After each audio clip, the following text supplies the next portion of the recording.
sa lamisaan. At dun sa tinga ng kalsada, mangmangag siya na naglalaaw. Nagtitiktok at nagtya-tya-tya kahit walang tugar. Ang kawawang bartek, palaging nauulaw, nagtatayad ang kanyang lubong. Ang kawawang bartek,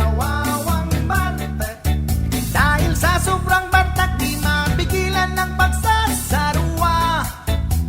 Agang sagpay dayit dana.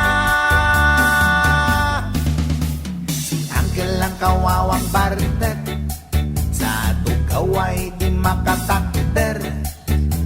Bibis sayutin siya at itutulog sa balayda. Iingar siya na kaslapusa, magrarasaw-rasaw pa kaya pa daw niyang magna.